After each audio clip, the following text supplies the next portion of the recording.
Hello and welcome to the All Rookie Podcast. Today is June 9th, 2022, and I'm your host, William Harris, aka William is Bill. And we are 2 weeks away from the NBA draft. And if you didn't check out the last episode, check it out. I did my top 10 prospects, not mock draft, my top 10 from best to worst. And there's no worse than the top 10, but you get what I'm saying. Today, I'm going over my top picks of 11 through 20. So let's get straight to it like it's nothing to it. And before we do so, I'm going to rehash those top 10 real quick right before I get into number 11. So in my top 10, first I had Jabari Smith. Second, I had Jaden Ivey. Third, Paolo Banchero. Fourth, Chet Holmgren. Fifth, Benedict Mathurin. Sixth, Malachi Branham. Seven, Shaedon Sharpe. 8, Jaden Hardy. 9, Keegan Murray. And 10, Jordan Hall from St. Joseph's. Now, for this episode, like I said, 11 through 20. So number 11, I have, might be a surprise to you guys, but Jaylin Williams, the 6'10" big man from Arkansas. I love him as a prospect. You know, he averaged a double-double for the season, 11 points, 10 rebounds, 2.5 assists, 1 steal, and 1 block per game. He's a 20-year-old sophomore from Arkansas, and he shot 24% from three as a sophomore, but 30% as a freshman. So those numbers might make you seem like he's not that great of a shooter from three, but he really is. He's a really talented shooter for a big man. You got to remember this is a center pretty much shooting that percentage, and you have guards that shoot that percentage. So, and his touch is there, and it can only improve in the future. But if you don't want him shooting the three, he can still shoot the 20-foot jumper very well. So I think his projection is going to be through the roof. And you have to think about other centers that started off at ground zero and got their three-point range up significantly. He's already starting on a 10th floor. He only has a few more floors to go to become a great three-point shooter. Now he's a very offensively talented big man, very versatile. He passes like a point guard. He's a great outlet passer, great passer to the open man, to the cutting guard, forward, anybody cutting to the basket. He just has tremendous vision. He's always finding the open man.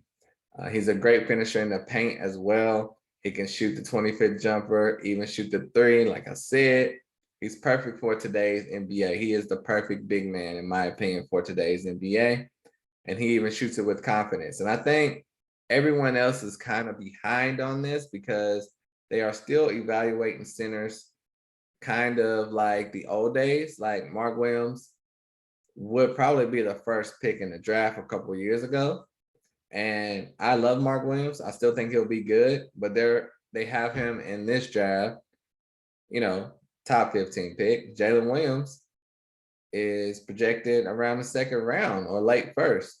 And I think Jaylin Williams' game will translate just as much and potentially better than Mark Williams and Jalen Duren, you know, guys like that, because Jaylin Williams can score. He's a good athlete as well, very good defensively. He can switch with guards. You know, if there's a screen and roll, he can stay with the guard all the way to the rim, contest his shot with his length and speed. And he's a powerful finisher in traffic. But yeah, he also has a soft touch. You know, he can spin and get to the lane like a small forward. He moves great for his size. There's no reason he should not succeed. And in my opinion, no reason why he should not be in the lottery. He played very well against Chet Holmgren and Mark Williams in their games, you know, against Arkansas and Gonzaga. Against Duke and Gonzaga.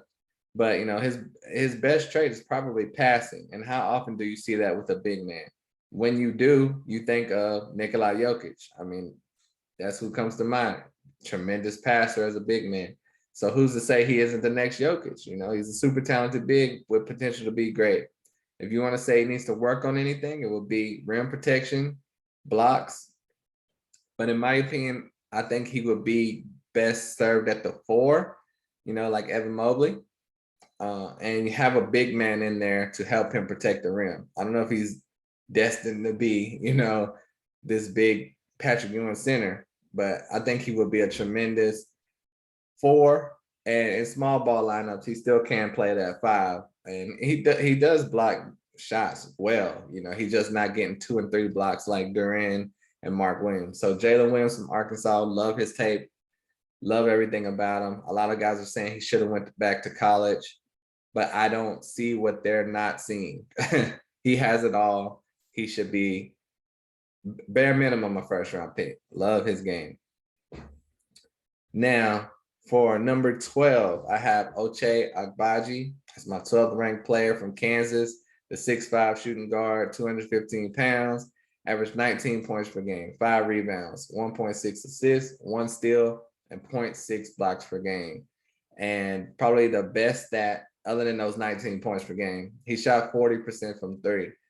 Now, the knock on him, people are going to say, is that he's 22 years old. I'm not an age person when it comes to the draft. 22 is incredible. Like, who wouldn't want to have a great 22-year-old on their team? And I think a lot of teams can get confused and take, well, we have this 18-year-old that, is decent. By the time he's 22, he'll be way better than Agbaji. We'll have him for 4 years. No, that rarely works out. A lot of times you get an 18-year-old and they're in the G League for 4 years and you never have them on your team. So you have different type of situations where that age you think could benefit you if you're getting someone younger. But in reality, if the talent is not close, you need to go with the best prospect.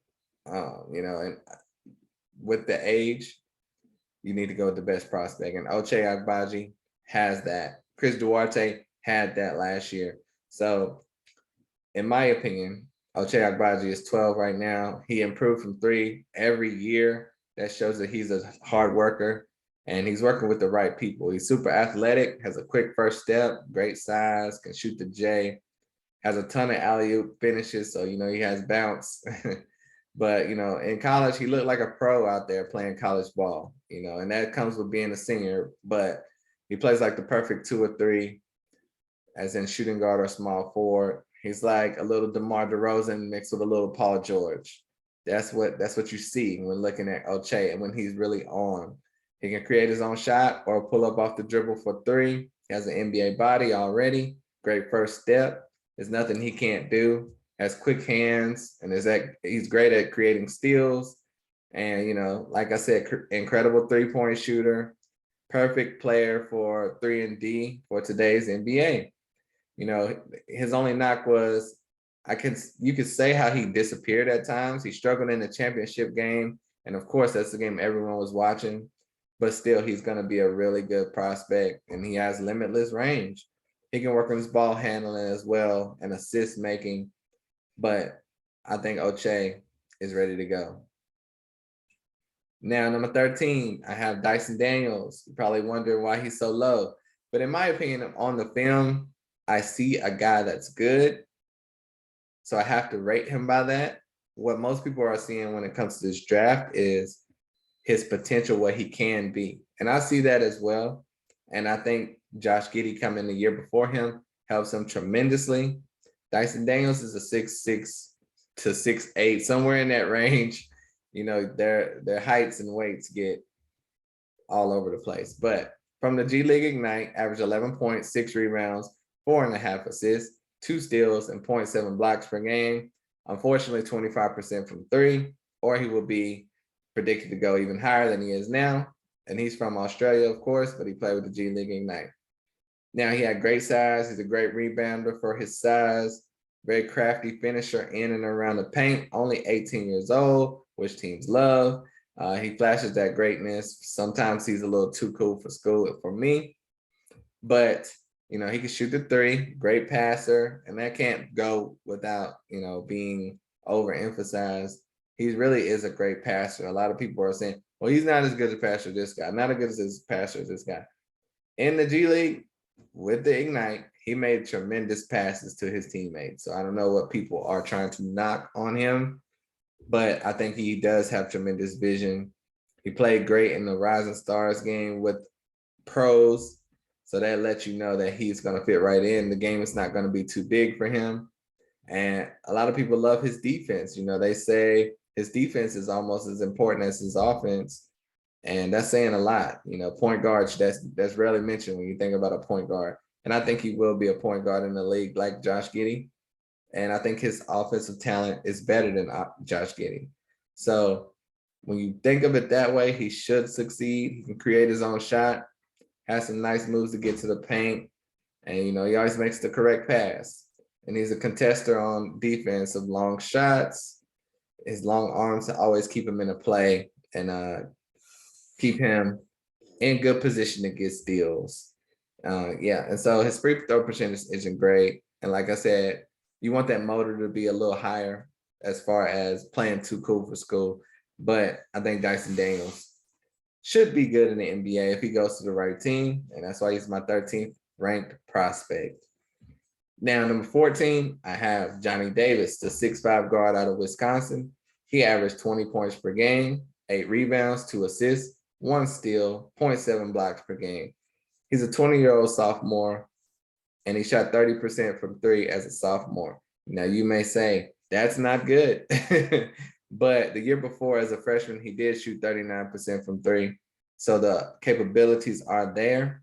He has a great feel for the game, extremely talented, really good and tough defender, scrappy on defense, physical and aggressive.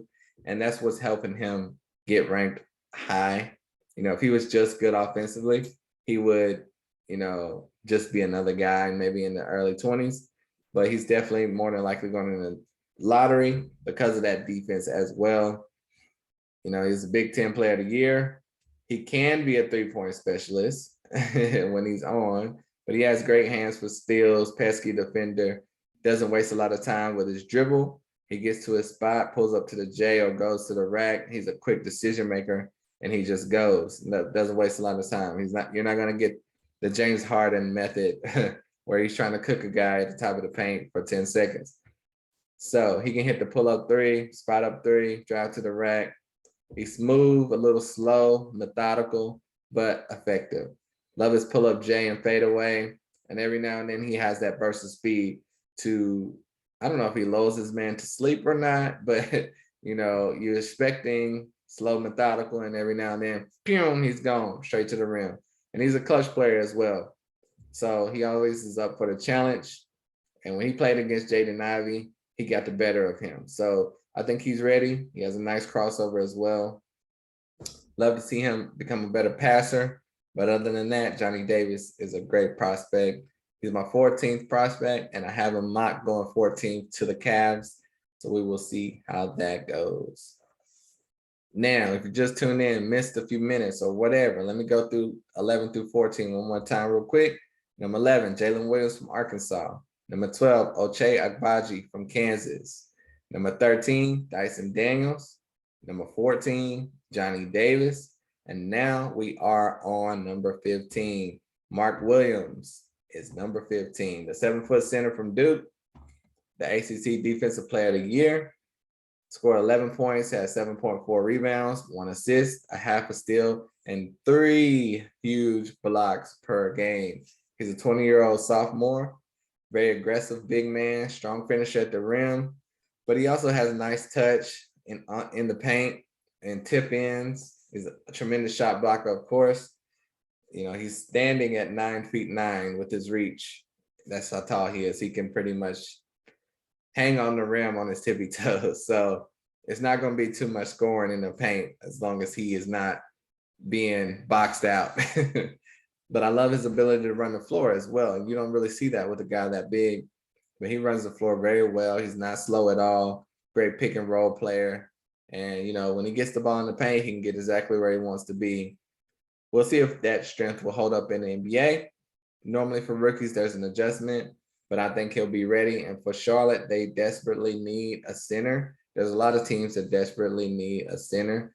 So he would definitely fit in with the Hornets. A lot of people are saying the Spurs. He could go to OKC and be with Chet or Jabari, depending on who they select. And so I think he'll be really good. And not only is he just a big man that blocks shots in the paint, he'll run out to the 3-point line and block guys shooting 3-pointers. So That wingspan is ridiculous. And, he pretty much always gets in his spot and in the right position to score. He shot 75% from the free throw line. So he has everything that Duren has, but with more offense. That's why I have him ranked over him. And I think Mark Williams will be a great pro that will fit in with a decent team. I don't know how good he would do on a bad team, but like a team like the Hornets, I think it'd be a great fit. Number 16, I have AJ Griffin from Duke. Another back-to-back Duke players. What do you know? The 6'6" guard / small forward scored 10 points per game, 4 rebounds, 1 assist, a half a steal, a half a block, 49% from the field goal, and 45% from 3. That's the wow. That makes him the best shooter in this class if you want to go by that. But AJ Griffin is tremendous talent. Now, a lot of people are saying about him, he's had injuries in the past that made his Duke season kind of average. We didn't get to see the full AJ Griffin. So I'm having to base him off of what he did at Duke. At Duke, he did not seem incredible to me. So, I'm not looking at his high school tape. I'm looking at his tape from Duke because that's what he should be. But if he comes back and is drafted and is a different guy, that's another thing. But from what I saw at Duke, he pretty much reminded me of basically Buddy Hield. He's a good shooter, nice handle, nice step back, very smooth player. He's a standard good shooting guard in my opinion. He has a really nice touch. He kind of has a slow shot release, so that's not great. But his game is nice and easy. That's what you see when you watch his tape. Nice and easy. Hits the nice fadeaway. I think he's a player that's ready to play right away from day one and potentially start from day one, depending on the team. And because that's all about his shot. His shot is just pure. And can he create his own shot in the NBA? That's a big question mark, because if he can, that's going to help him out a lot and not make him just be a guy that stands in the corner to shoot the 3. So if that athleticism that everyone says he has comes back, great. If it doesn't, he could be Eric Gordon. I don't know, but we'll see. But I'm putting him here because the talent has been there. The shooting is tremendous. And the upside is limitless if he can get back to being 100% of himself, who everyone says he was. So, number 17, I'm going to go with Tari Eason, the 6'8" forward from LSU. He averaged 17 points, 6.5 boards, 1 assist, 2 steals, and 1 block per game. He's a 21-year-old sophomore, and he shot 36% from 3 as a sophomore. That's great for a 6'8" forward / power forward. As a freshman, he shot 24% from 3, so that goes to show how much he improved his game. And, he was the SEC Sixth Man of the Year. You say sixth man, I say what? I say you're right. Why was he the sixth man? I don't know. But, in 24 minutes per game, he was very productive. Think about that. You coming off the bench, averaging 17 in college. That's rare. It's probably some BS that he was on the bench anyway, because they're catering to veterans, I would assume. But Tari Eason is a very aggressive player on offense and defense, has a nice handle for his size, But he can bring it all the way up the court, take his man off the dribble, play in the paint or the perimeter, has a nice 3-point shot. I mean, he really looks good out there. He's like a pro playing in college as well. And, he has a nice handle, like I said, strong, but also has nice touch. He loves that little up and under finger roll in the paint. That's like his go-to move. And, he's not really a polished player, but he gets everything done. So a lot of players I said earlier that are smooth, not exactly smooth, but he's a hard worker and going to get what he needs. He draws fouls very well. That's a key thing for the NBA. He's a good rebounder, but can play the 3 or 4 in my position. Great defensive player, very good hustle player, shoots a lot of bats and, / contested shots. He's going to have to work on that. I'm sure he will. And, his post game can be more polished. But other than that, Tari Eason is a great prospect. You wish he wasn't 21 years old, but what can you do? For that reason, a lot of people may have the next guy I have ahead of him, but it's Jalen Duren at 18. The Memphis big man, 250 pounds, 6'11", averaged 12 points, 8 rebounds, 2 assists, almost a steal per game, and 2 blocks per game. He has a 7'5" wingspan. You have to love that, which is good for defense and blocking shots. But in the tape of me watching him, I pretty much saw all dunks and blocks. And that reminded me of Isaiah Jackson from last year's draft. You know, he was drafted in the 20s because teams want a little more than that. So he's going to have to show some offensive touch. You know, guys like Robert Williams and Bam Adebayo are going to probably help push him up. You know, Robert Williams just had a very effective game as the Celtics defeated the Warriors, you know, on June 8th. So that's probably just going to move Duren up a little bit more for the consensus. So look out for that. I'm sure that'll be everywhere making its rounds. But I think Duren has a little bit of a ways to go. So if you have a team that's willing to wait, that's in no rush, like OKC, you know, Houston, great fit. But if he were to go to a team that's ready to win now, I think that would be a bit more of a learning curve and maybe not the best situation for him. But he has tremendous athleticism. He's a great defensive presence. You know, he had a game where he scored 22 points, had 19 boards and 5 blocks. Now, if he did that more often, he'd be a top 3 pick in this draft. But, you know, that's hard to do every game. His free throw shooting is not there, 62%. But he can hit some jumpers. If he gets better with the shot, he could be great. You know, he has great anticipation on steals, great help defender, can switch with forwards on switches to the rim. He just needs to work on that post game. You know, I don't even know if he has a post move. So he has some work to do on the offensive side. And that's why I have him 18 on my list of best players in this draft. And so I did 11 through 18. Let me run through them real quick, just in case you missed anything or forgot someone. Jaylin Williams from Arkansas, 11. Ochai Agbaji, 12. Dyson Daniels, 13. Johnny Davis, 14. Mark Williams, 15. AJ Griffin, 16. Tari Eason, 17. Jalen Duren, 18. Number 19, a guy you probably won't expect because he's moving down on most people's boards, but not on mine. I saw what I saw. He's a good prospect. I think highly of him. And at 19, I have Marjon Beauchamp, the 6'6" guard from the G League Ignite. Averaged 15.7 boards per game, shot 57% from the field, 24% from 3. He does have a 7-foot wingspan. He's 21 years old. The 24% from 3 is going to hurt him. But you look at a guy like Jonathan Kuminga, his 3-point percentage in college and at the G League as well was around 26%. So it's not the end all be all. Kuminga obviously is a great prospect still. Marjon Beauchamp is in that same boat. He has great size. He's a super athletic guard / forward. He can take over a game, create his own shot. He's a big time scorer. Great cutter to the rim, can hit the pull-up 3, shoot it off the dribble or spot up. In my opinion, he's already a pro. You know, he can come in and start on a lot of teams right now, in my opinion. He's a very crafty and smart player, especially in traffic. He can play in the post or the perimeter.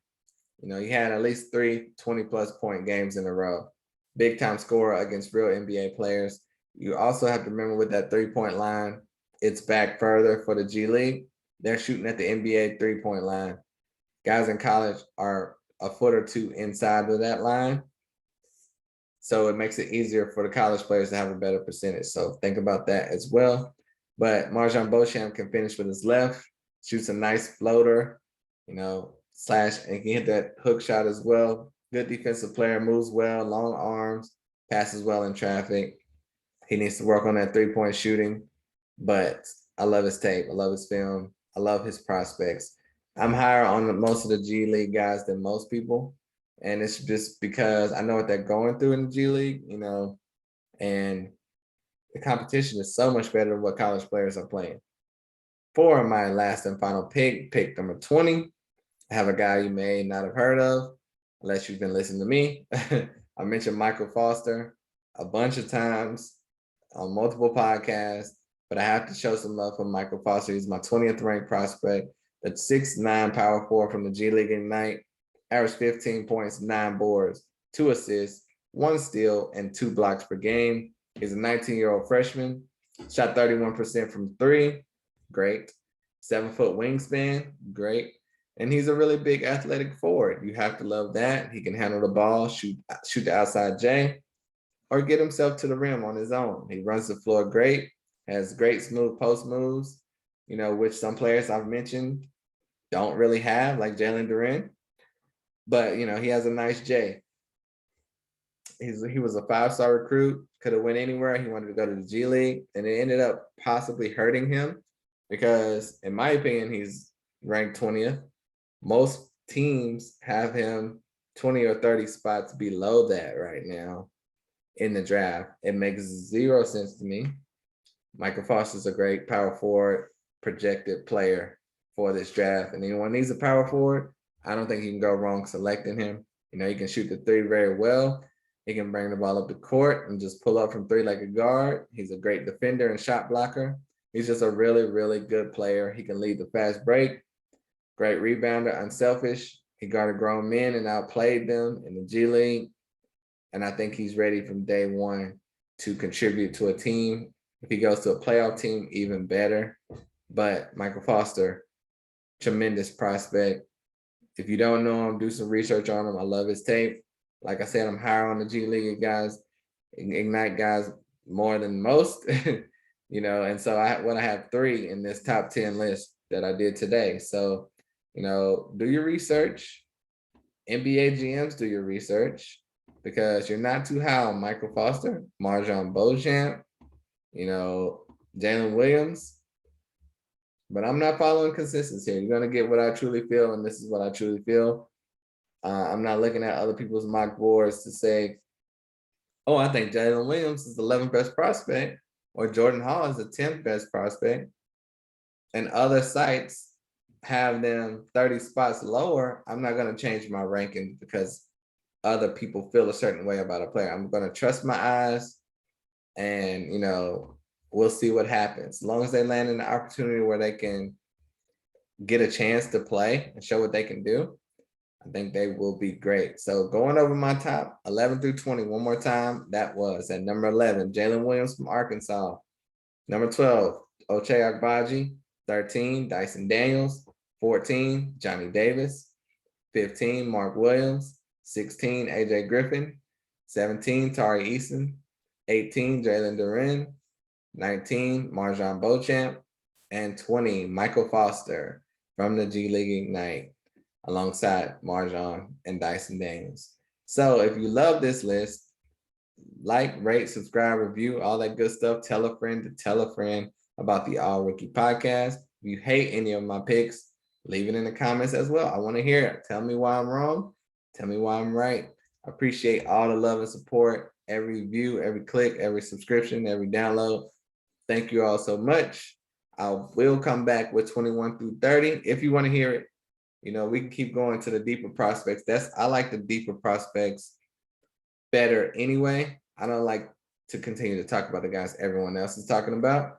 There's some very exciting guys in this draft later on in the later rounds. So we can go to top 30, top 40, top 50. We'll see what happens. If we have time, if you care, we'll get there. But thank you all so much for listening to the All Rookie Podcast. And until next time, I'm out of here. Peace.